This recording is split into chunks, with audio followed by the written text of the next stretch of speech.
Hello, folks. It's me again, the ever-loving Huuran. On this video, we're going to discuss the top 5 best very rare trinkets. Now, on the trinket list we'll provide in the link below, we're using both the red and orange items linked as very rare. After this, we'll discuss what we think are best buys and so on, same as the previous videos.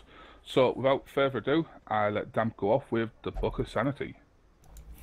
So kind of to follow up, guys, with the last video we did, this is another group that we feel probably needs a trinket pass for general use trinkets. Again, we're not including any of the class specific trinkets in this. So this is kind of all-encompassing general use. And where some of these are okay, this list isn't fantastic or amazing just because they're very rare. I think sometimes people get caught up, they're very rare, so they need to be really good.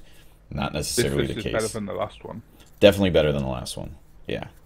So as we look at we'll start with number 5. So looking at number 5, we have the Book of Sanity. Pretty general use, negative 20% stress damage. Everybody can benefit from negative stress as it saves you gold in the long run. And we'll just kind of leave it at that. That works across all classes. When we look at the Tough Ring has gone up and down over the last year, where it used to be the best trinket in the game. It's still pretty good, but the negative 15% damage really offsets its value from where it once was. That means this isn't going to have a lot of value on your tank characters that are in the front lines if they're dealing damage. Where this would do well is on the 4th slot Man-at-Arms and on your healers to offset any crits they may incur. But again, it's still incurring additional damage. It would work fine on a healer, and that's where we feel the value is really, really good right now, is on a healer. But on most of the characters that are going to be dealing damage and aren't utility, then it doesn't really pay for itself. I mean, it's okay, but it's not fantastic.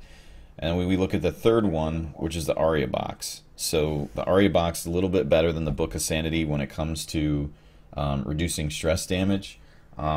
These trinkets that reduce stress damage are really most beneficial on your frontline characters or characters that are going to be attacked the most. If you know, like you're running through the ruins and you know somebody who's going to attack you with stress damage, maybe it's the skeletons that have the wine goblets that throw them at you, and you know they're going to attack the first or second row pretty consistently, throw it on one of those characters. But again, it's pretty general use. Negative 25% stress damage definitely saves you gold in the long run. So I'm going to turn it over to Who to cover the top 2. Well, quickly going back to the Tough Ring when you mentioned healers. I feel this ring is fantastically placed on the Vestal. I think it's where this item shines its brightest. No stat there is bad for the Vestal to have, apart from obviously the stress damage, but that's just universal. Right, Bending Crystal, number 2. Now this is one of the items that has a lot of text that goes with it. As you can probably see from the video, it has bleed resist, blight resist and disease resist, all at plus 40%. Debuff but it resist. Also has... Sorry, debuff resist, that's my fault. Go ahead, Who. Well, it also has all those skills at minus 25% skill chance. Now, this item's not fantastic to start with, but the reason it's so high up is when you start getting to dungeons like Darkest Dungeon, the Cove, and the Ruins, when dot effects start becoming a major thing, this item is one of the best trinkets to have to combat those zones. And this used to be when people would run double occultist runs and be doing all the big heals with the bleeds and everything. So the item's come a long way since then. Hasn't changed much stat wise, but it's certainly a lot more useful than it used to be. Completely agree. It does shine on the occultist, but it is more useful than what it used to be, for sure. The next one, the Crescendo box. Now, this is one I personally didn't see, but +2 speed and +15 damage are remarkable stats that go together when you're talking about things like the Arbalest, your Jesters, your Grave Robbers, your Highwaymen, your Bounty Hunters, any of the high damage characters that need to be doing stuff first. This is good on.